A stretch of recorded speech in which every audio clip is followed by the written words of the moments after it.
Senhor Presidente, senhores deputados, na próxima sessão plenária, esta Câmara votará um dos temas mais difíceis, divisivos, éticos e morais do nosso tempo.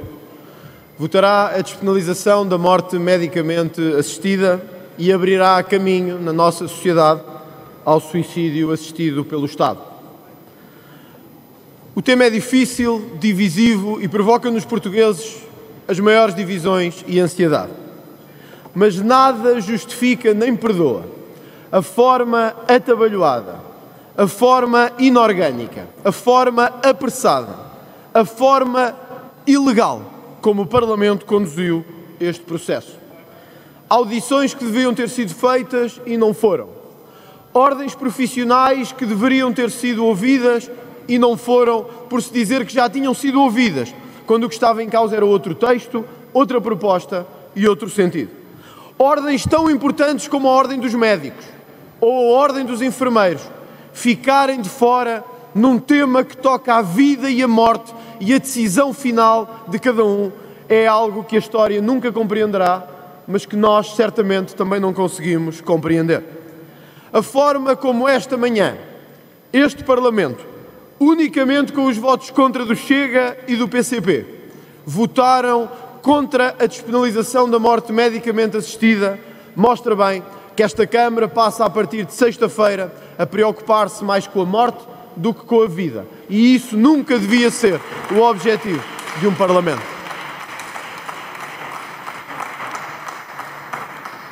Senhor Presidente, senhores deputados, este Parlamento foi constituído em eleições que decorreram em janeiro deste ano.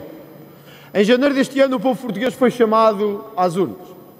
Nesses votos, os portugueses escolheram dar a maioria absoluta ao Partido Socialista, a oposição aos restantes partidos. Mas é curioso que o principal impulsionador deste projeto, é curioso que os principais autores deste projeto que estão aqui sentados hoje nesta Câmara não tenham tido a coragem de colocar no seu programa eleitoral que iriam, após ser eleitos, despenalizar a eutanásia. Isso mostra como têm medo do povo português e de ser chamados a ouvir o povo português. Todos os principais partidos podiam ter levado ao voto dos portugueses e à escolha dos portugueses a eutanásia, mas apenas a extrema-esquerda o decidiu fazer.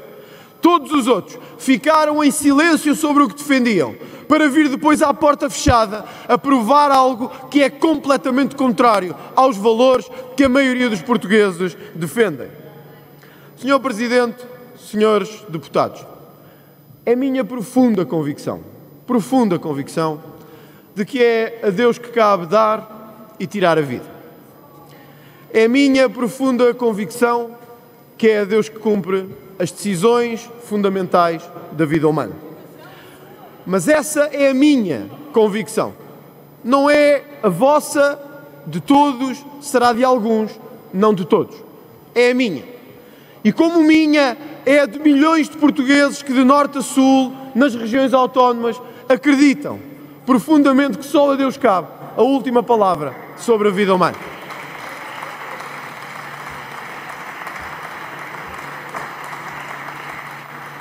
E como muitos, como eu, acreditam que é assim, e outros que acreditam que não é assim, e que têm outros modos, e outra forma, e outro processo de escolha. Quando isto acontece num país altamente dividido, então só há uma solução que seja honrosa da democracia em que vivemos. É não nos fecharmos nestas quatro paredes e darmos a voz ao povo português. Senhor Presidente, nenhum de nós tem mandato para despenalizar a morte medicamente assistida. Nenhum de nós tem a legitimidade, nem lhe foi dado pelo voto, a legitimidade de decidir quando viver e quando morrer. Essa não é uma decisão que seja escolhida em urna ou depositada num boletim de voto. Essa é uma decisão fundamental do ser humano. É uma decisão fundamental que o povo, enquanto povo, tem que tomar. E por isso voltamos a apelar aqui, desta Câmara, e antes que a votação de sexta-feira ocorra, a que possamos acordar, realizar um referendo ao povo português, para que sejam chamados a decidir se querem ou não a morte medicamente assistida. Não é querer fugir da democracia que se resolve os problemas. É dar a voz ao povo sem medo e decide ao povo o que decidir. O que estamos a fazer hoje, o que vamos fazer na sexta-feira é fugir do povo português. E, meus amigos, um Parlamento nunca deve fugir do povo português. Deve ir de encontro ao povo português.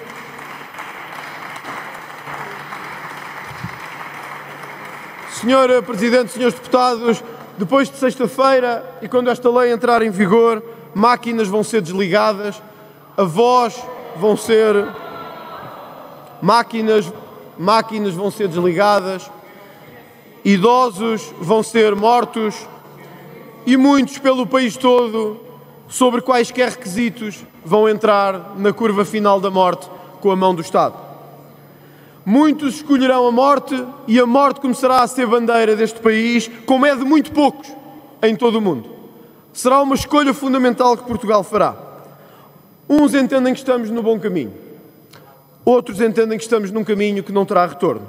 E talvez por isso hoje devêssemos recordar casos como a Holanda e a Bélgica, em que se começa a falar de eutanásia de menores e de eutanásia por motivos económicos.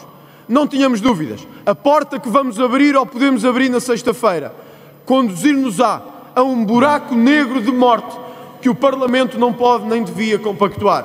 Eu gostava que todos os portugueses tivessem noção que a porta que abriremos na sexta-feira é a porta que muitos, sobretudo os mais idosos, mais frágeis e mais desprotegidos, podem sentir bater à sua porta, muito em breve, sem que ninguém o esteja cá para defender.